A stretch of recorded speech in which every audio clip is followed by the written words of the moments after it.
শিব নয় জীব হলো মায়েরই বাহন, বেঁচে আছি দেখিতেছি মায়েরই কারণ।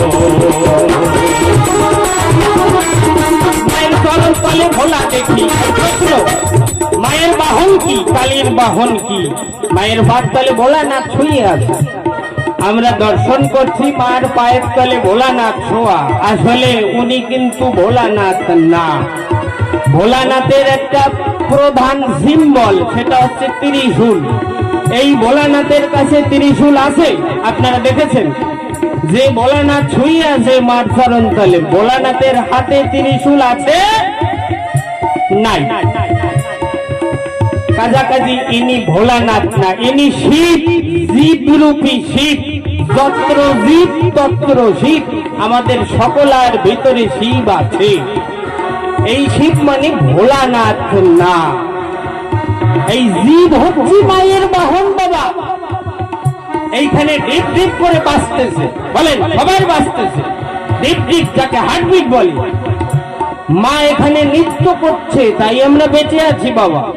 মা যেদিন নৃত্য বন্ধ করবে, এই ঢিপ ঢিপানি শেষ, চার বন্ধু কান্দে করে হরির ধ্বনি দেবে উচ্চস্বরে, শ্মশান ঘাটে নিয়ে আমারে করিবে নিঃশেষ। মা এখানে নৃত্য করছে বলে বেঁচে আছি বাবা। শিব ভোলানাথ মায়ের বাহন না, মায়ের বাহন হচ্ছে জীব, আমরা সকল জীব সমুদায়। আহা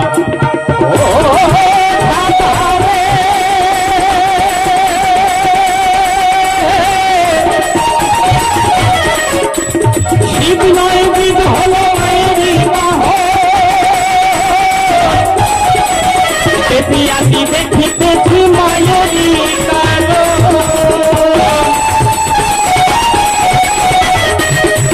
ধরো গড়াইয়া মায়ের করণ, ধরো গড়াইয়া মায়ের করণ, গড়াইয়া মায়ের করণ, নবতী করে তোমায়